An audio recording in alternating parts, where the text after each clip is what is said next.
Sud Radio, parlons vrai chez Bourdin, 9h-10h, Jean-Jacques Bourdin. Bien, parlons des conditions de vie dans les prisons. Conditions de vie pour les détenus, conditions de vie pour les surveillants pénitentiaires, finalement qui partagent le même univers et qui voient les conditions de vie se dégrader. Avec nous, pour parler de tout cela, Evelyne Sirmarin, qui est magistrate honoraire et membre du bureau de la Ligue des droits de l'homme. Bonjour. Bonjour.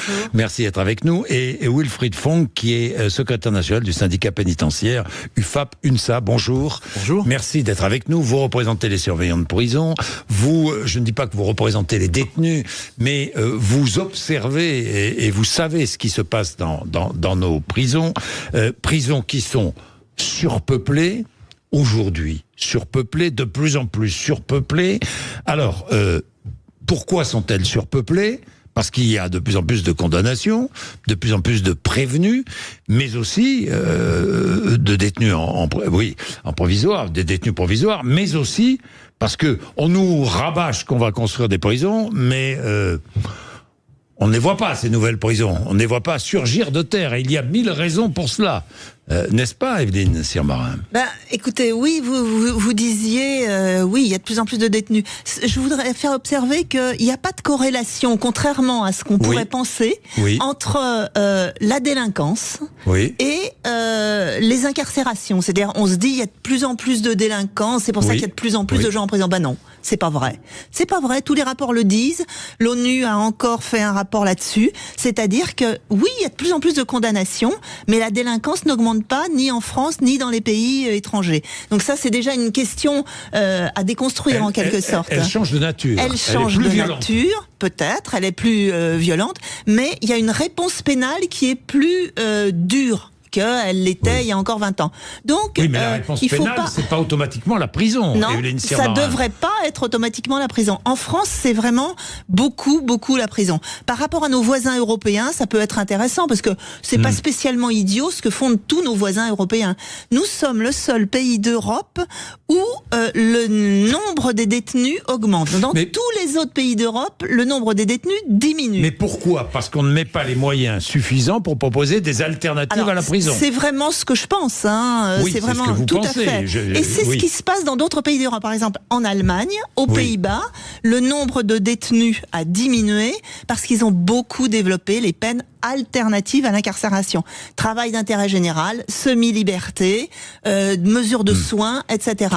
Donc ça fonctionne, mais pas en France. Ça fonctionne, bien. Pas en France. Mais il y a une situation aujourd'hui. Et la situation, c'est que les prisons françaises sont surpeuplées. Oui. Elles sont surpeuplées. Et encore une fois, cette surpopulation carcérale est dommageable pour le détenu, mais dommageable pour le surveillant de prison. Wilfried Fonck. Effectivement, la surpopulation, de toute façon, c'est un problème chronique, récurrent.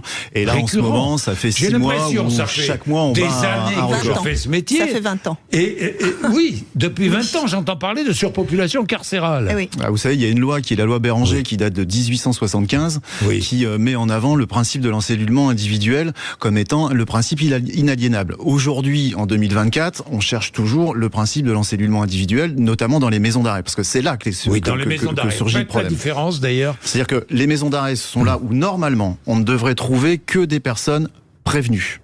C'est-à-dire en attente de jugement ou en instruction.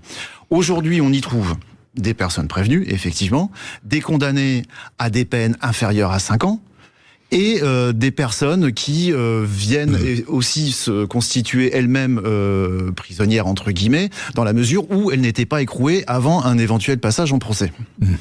Et dans ces maisons d'arrêt, aujourd'hui, concrètement pour le personnel de surveillance, mais aussi pour le personnel administratif, le personnel d'insertion probation, le personnel technique, on se retrouve avec des coursives, avec 150 détenus pour un agent, et à l'intérieur d'une cellule qui fait entre 9 et 12 mètres carrés, 2, 3, voire 4 personnes, 3 lits, un matelas au sol, 2 matelas au sol. Et grosso modo, à l'intérieur de cette cellule, c'est une cocotte minute. Et cette cocotte minute, elle est démultipliée par le nombre de cellules dans l'établissement. Donc, conditions de vie et conditions de travail. Conditions de vie pour les détenus et conditions de travail pour les surveillants. Évidemment. Ah bah évidemment, c'est-à-dire que quelque part, oui. Quand moi j'entends que les conditions d'incarcération en France sont inhumaines et dégradantes. Nous, depuis quelque temps à l'UFAP, on fait véhiculer le message que les conditions d'exercice des personnels pénitentiaires sont tout autant inhumaines et tout autant dégradantes. Oui. Seulement, personne condamne aujourd'hui la France pour des conditions de travail comme ça. C'est-à-dire que quelque part, on a un peu le sentiment qu'au niveau de la chancellerie, qu'au niveau du ministère de la Justice, qu'au niveau de l'administration pénitentiaire, on considère normal que les personnels travaillent dans des conditions comme celle-là. Est-ce on a dit qu'on allait construire des prisons. Est-ce qu'on tient nos objectifs ou pas ? Est-ce que le gouvernement tient ses objectifs ou pas ? Le gouvernement, il tient ses objectifs à la fois oui, à la fois non. Je veux dire, aujourd'hui, on est en cours de construction du programme de 15 000 places. Oui. Donc, ce qui, grosso modo, va représenter 50 aussi, établissements. Parce que tout le monde veut que tout soit fait tout de suite, qu'une prison, il faut 10 ans pour la construire. Pas 10 ans, mais en au moins gros, entre 5 et 7. C'est-à-dire que le temps de trouver... Et encore, j'ai envie de dire, quand l'État respecte ses engagements. Oui. Aujourd'hui, il y a des engagements qui ont été pris, par exemple, en Guyane, dans le cadre des accords Guyane de 2017, où on devait construire un nouvel établissement à Saint-Laurent-du-Maroni. Aujourd'hui, cet établissement, effectivement, il y a un terrain, mais ça commence à devenir à nouveau la forêt amazonienne sur Serre. Attention, les recours. Là, les recours des voisins, parce que pour construire une prison, il faut trouver le terrain, et puis il faut une acceptation des habitants. De la commune. Et ça, c'est très difficile. Beaucoup demandent des prisons, mais personne n'en veut à côté de chez soi. Hein. Ça, c'est un grand classique français. Bah, là, on voit le cas en ce moment, là, en Ile-de-France, où ça commence à bouger, notamment du côté de Noiseau, aussi dans le Val-de-Marne. En Seine-et-Marne aussi, ça commence à bouger. Alors, effectivement, on veut toujours plus de prisons, parce qu'on veut incarcérer toujours plus, parce qu'on a une politique de sécurité publique qui n'est pas cohérente avec ni la politique pénale, ni la politique carcérale, si tant est qu'il en existe une. Et au final, nous, au niveau des personnels pénitentiaires, on arrive en bout de chaîne. Et on doit écoper. Et voilà. Et celui qui a son petit pavillon se dit, qui est propriétaire de son petit pavillon, se dit, si jamais il y a une prison à côté, mon pavillon, il va perdre 50% de sa valeur. Mais si je suis cambriolé, il voudra absolument que le cambrioleur soit jeté en prison. Oui. Non, mais disons clairement les choses. Bien. Ceci dit, Évelyne Sirmarin, est-ce que les conditions de vie. Alors, il y a des prisons où ça fonctionne bien, quand même. C'est essentiellement les maisons centrales, les centres de détention, c'est-à-dire, c'est pour les gens qui sont déjà condamnés. Oui. Et là, c'est pas du tout surpeuplé, c'est tout à fait normal. Alors, comment se fait-il que pour ceux qui sont condamnés, les conditions soient logique, normal, oui. Pour les autres, non. Parce qu'en France, on prononce des peines de prison, beaucoup de courtes peines d'emprisonnement, c'est-à-dire moins de 2 ans. Il y a énormément de détenus, si vous voulez, qui sont condamnés à des peines de moins de 2 ans. Et c'est ceux-là qui vont en maison d'arrêt. Alors, je vais vous citer 2 exemples, rapides. Le contrôleur général des lieux de privation de liberté, Dominique Simoneau, fait des rapports, plein de rapports chaque année. Enfin, plein de visites de prison. Par exemple, il y a des maisons d'arrêt où les détenus doivent se mettre du papier dans les narines parce qu'il y a des cafards.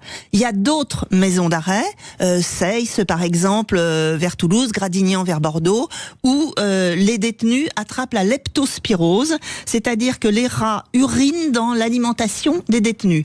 Bon, alors quand on dit prison 3 étoiles, il faut vraiment expliquer tout ça. Oui. Ça, c'est vraiment les cas les plus graves. Maintenant, pour les surveillants, moi j'ai été juge chargé de la protection à Juvisy-sur-Orge. Il y avait Fleury-Mérogis dans mon secteur. Oui. Toutes mes audiences dites de loyer, c'est-à-dire où les gens ne payaient pas leur loyer, et de protection, c'est-à-dire où les gens allaient très mal psychiquement, il y avait énormément de surveillants pénitentiaires. Pourquoi ? Parce que ce sont des personnes qui ont des conditions de travail épouvantables et qui tombent malades, parce que vous savez que 36% des détenus ont des problèmes psychiatriques.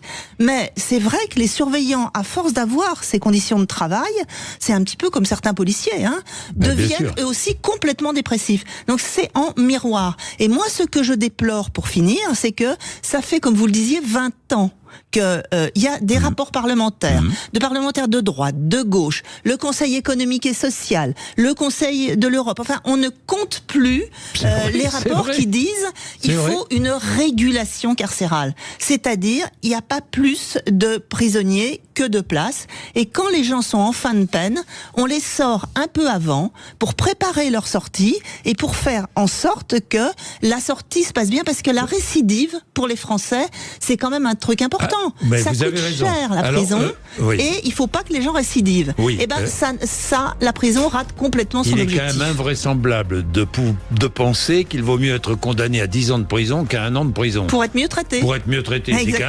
C'est quand même un comble. Hein. À tout de suite. Vérissure, le numéro 1 des alarmes en France. Rendez-vous sur vérissure.fr pour votre demande de devis gratuit. Vérissure présente. Sud Radio, parlons vrai chez Bourdin, 9h-10h, Jean-Jacques Bourdin. Wilfried Fonck, vous disiez nous avons les prisons que nous méritons, et vous dites la même chose. Absolument. Vous dites tous les deux la même chose, Evelyne Sirmarin. Ça veut dire quoi? Ça veut dire que la prison, l'administration pénitentiaire, c'est le parent pauvre du ministère de la Justice? Aujourd'hui, quand bien même le ministre actuel de la Justice s'enorgueillit à chaque budget de nous dire que c'est quelque chose d'historique parce qu'il récupère des crédits supplémentaires, certes, aujourd'hui l'administration pénitentiaire, en termes de budget, c'est 3,9 milliards d'euros. 3,9 milliards d'euros pour réussir là où l'école a échoué, la famille a échoué, les services sociaux ont échoué, les services sociaux judiciaires ont échoué.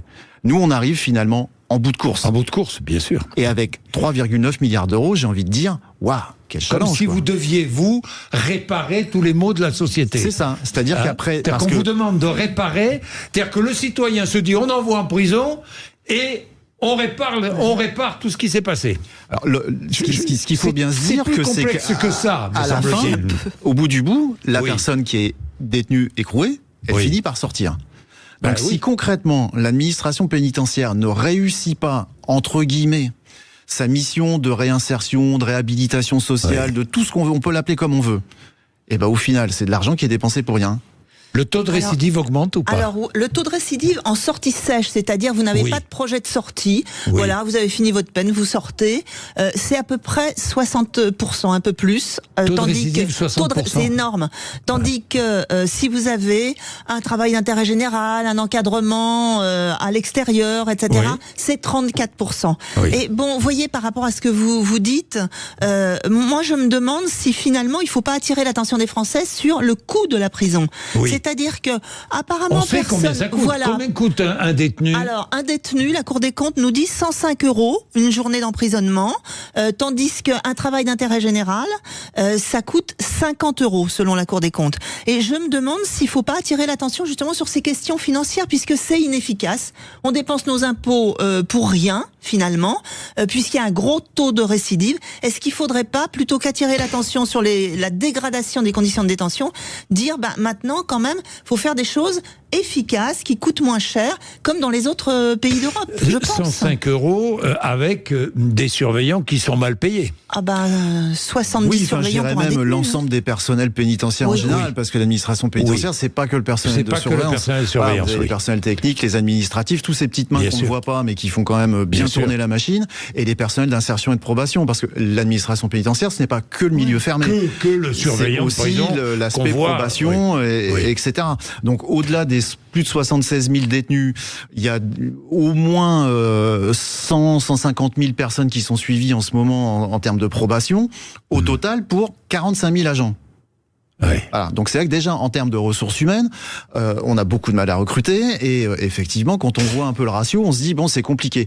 Alors après quand on y ajoute la paye, effectivement. Et la privatisation, comme ça se fait dans certains pays, la privatisation des prisons, Alors c'est un échec aux États-Unis. Ils reviennent énormément sur cette politique.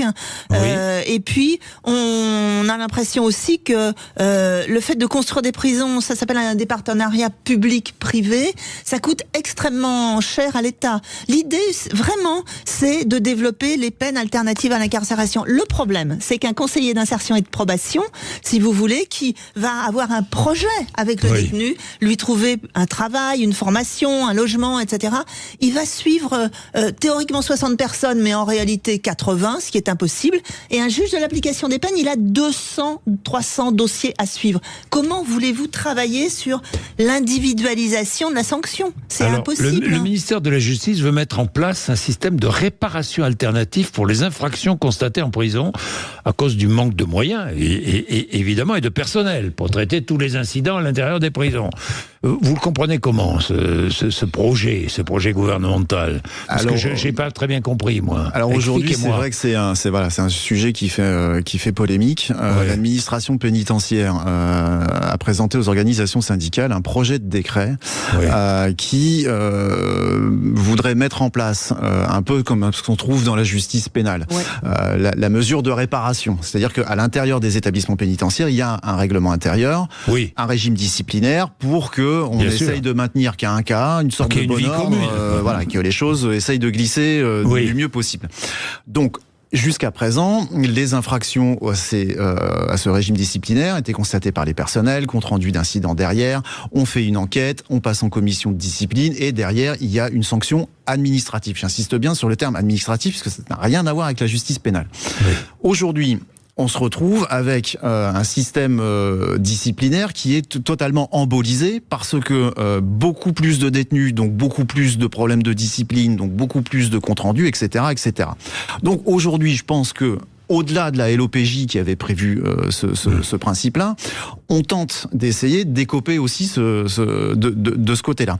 Alors aujourd'hui, autant l'UFAP n'est pas fermé à se dire pourquoi pas mettre en place des mesures alternatives à une procédure disciplinaire, à partir du moment où les actes commis sont considérés comme étant mineurs. Grosso modo, ce qu'on peut retrouver un peu dans le 3e degré des fautes disciplinaires qui peuvent être reprochées à une personne détenue.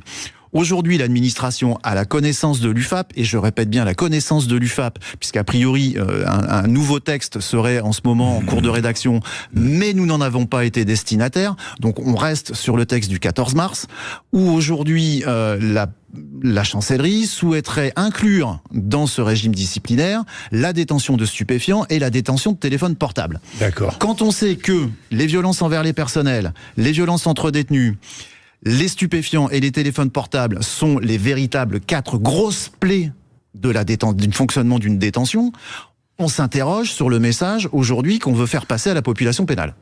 Bien, merci à tous les deux. Merci d'être venus nous voir ce matin pour parler des prisons. C'est vrai que c'est un sujet occulté un peu dans l'actualité, l'information. On ne veut pas trop en parler. Et tout de suite, Sud Radio Média. Juste après les infos, Valérie Expert et Gilles Gansman reçoivent la présentatrice Ophélie Meunier. Sud Radio, parlons vrai chez Bourdin, 9h-10h, Jean-Jacques Bourdin. Avec Vérissure, le numéro 1 des alarmes en France. Rendez-vous sur vérissure.fr pour votre demande de devis gratuit.